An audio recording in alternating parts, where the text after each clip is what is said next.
नमस्कार, मैं शिवम और आप देख रहे हैं शिवम की डायरी। अभी मैं मौजूद हूं संपूर्णानंद संस्कृत विश्वविद्यालय में और यहाँ पे एक संगोष्ठी का आयोजन किया गया है और इस समय हमारे साथ मौजूद हैं यहाँ के विभागाध्यक्ष राजनाथ सर, जिनसे हम इस संगोष्ठी के बारे में जानेंगे। इस संगोष्ठी का आयोजन से क्या लाभ है और यहाँ पे तमाम लोग भी मौजूद हैं, हम उनसे भी बात करेंगे। सर, आपका स्वागत है शिवम की डायरी में। धन्यवाद सर, अभी जो संपूर्णानंद में 3 दिवसीय संगोष्ठी का आयोजन किया गया है, वो उससे लाभ क्या है और उसका उद्देश्य क्या है?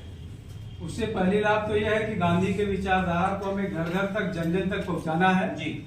और इस देश में नहीं, दुनिया में गांधी का विचारधारा ही ऐसा है जो शांति स्थापित कर सकता है और सभी को सुखमय जीवन दे सकता है। क्योंकि गांधी का जो मेन मंत्र था सादा जीवन उच्च विचार, आज के समय में वो सबसे प्रासंगिक है। अगर व्यक्ति को सुखी जिंदगी चाहिए तो गांधी के मार्ग को अपनाना आवश्यक है। सर, इस जो संगोष्ठी का आयोजन किया गया है, इसमें कौन कौन लोग सहभागिता ले रहे हैं? इसमें पूरे देश से 18 प्रांतों से हमारे यहाँ गांधीवादी विचारधारा के बड़े बड़े विचारक आ रहे हैं। तमाम सारे विश्वविद्यालयों के कुलपति आ रहे हैं और यहाँ जो भी बातें होंगी वह पूरी दुनिया के लिए, पूरे देश के लिए एक अच्छा संदेश के रूप में जाएगा जो समाज और हर व्यक्ति के लिए लाभदायक होगा।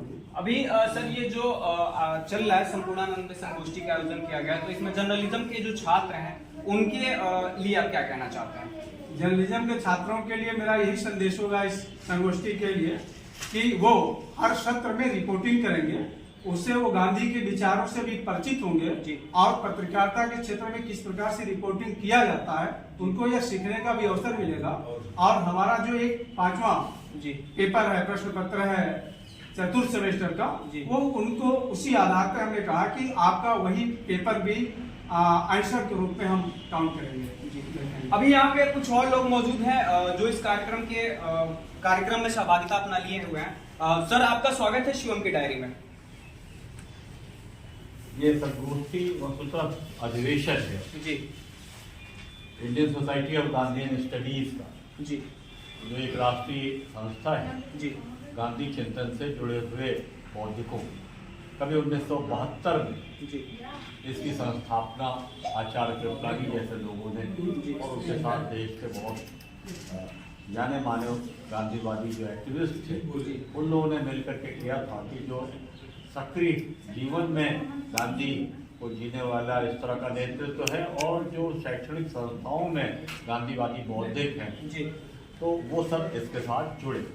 तो ये उसका 44वां अधिवेशन है।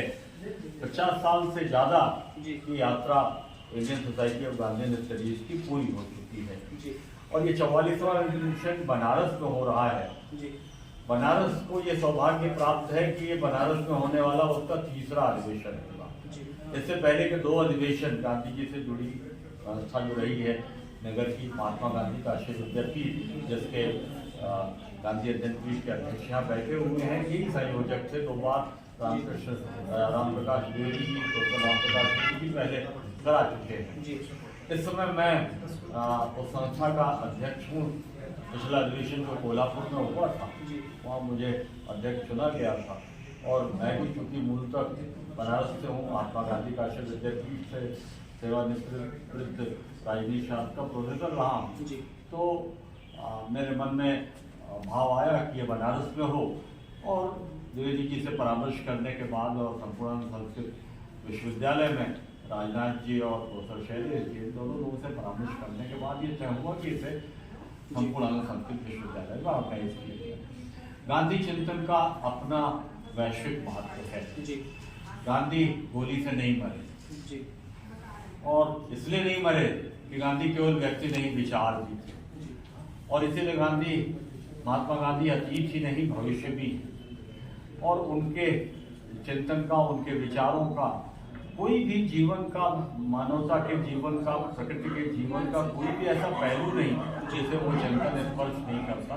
तो इसमें जो समर्थ बौद्धिक है देश भर के, वो जीत रहे हैं अधिवेशन में, जो इसकी विवेचना करने में अपने अध्ययन के आधार पर, शोध के आधार पर सफल। गांधी का बनारस की सभी शिक्षण संस्थाओं के साथ कह सकते हैं बहुत गहरा संबंध रहा है।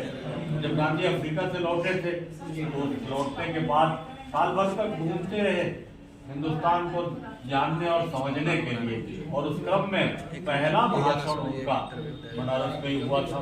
बनारस हिंदू यूनिवर्सिटी के स्थापनोत्सव में बेहद क्रांतिकारी भाषण इतिहास में दर्ज है। और काशी विद्यापीठ की तो स्थापना ही उनके करकमलों से हुई थी। उनके असहयोग आंदोलन में जुड़ी हुई वो संस्था है। बीएचयू भी खूब आते रहते थे बनारस में। काशी विद्यापीठ तो बहुत ही आते रहते थे।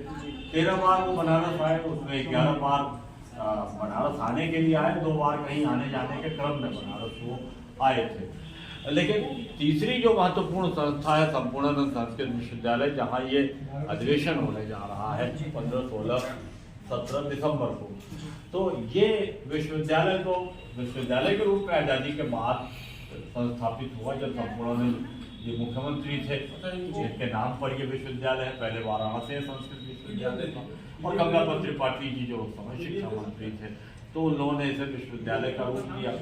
लेकिन ये पहले से बहुत पुरानी संस्था गवर्नमेंट संस्कृत कॉलेज के रूप में काशी में संस्थापित थी। और गांधी से रिश्ता यूं बनता है कि बनारस में जो गांधी का पहला राष्ट्रीय जन आंदोलन था असहयोग आंदोलन, तो उस असहयोग आंदोलन की काशी में जो अग्रणी शुरुआत हुई थी वो बाद के में चल करके देश के बड़े महान क्रांतिकारी हस्ताक्षर जो हैं चंद्रशेखर आजाद, जो उस समय केवल 12 वर्ष के थे, उन्होंने असहयोगी संस्कृत छात्र समिति बना करके गवर्नमेंट संस्कृत कॉलेज में परीक्षाओं का बाइकआउट कराया था।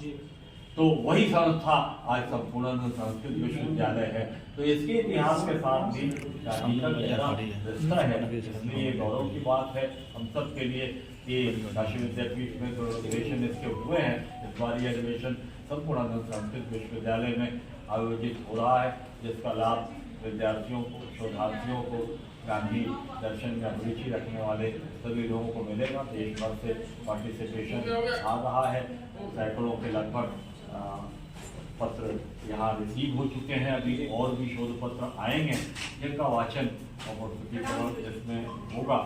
अतिथियों की अंतिम सूची तो दिन में स्वरूप ले लेगी, लेकिन काशी का अपना आकर्षण है, बाबा विश्वनाथ की नगरी है, तो उस आकर्षण के चलते देश भर से लोग आ रहे हैं। और दबाव भी है कि अकेले ही नहीं आ रहे हैं, पता चल रहा है कि परिवार के साथ आ रहे हैं, तो काशी का अपना एक आकर्षण सभी के लिए है।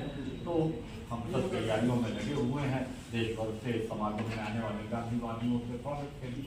सर एक सवाल और है मेरा, जब बात गांधी जी की आती है तो वहाँ पे कुछ गांधी जी की आती है तो वहाँ से राजनीति का पन्ना पलटने लगता है, और आज आप देखें तो गांधी विचारधारा को कोई फॉलो करने वाला नहीं है, कहता है कि हम गांधी जी की विचारधारा पर क्यों चले, तो उसको लेकर आप क्या कहना चाहते हैं? ये एक भ्रांत धारणा है कि गांधी की विचारधारा को कोई फॉलो करने वाला नहीं। गांधी असहमतियों में विश्वास करते थे। गांधी से असहमतियां थी भी।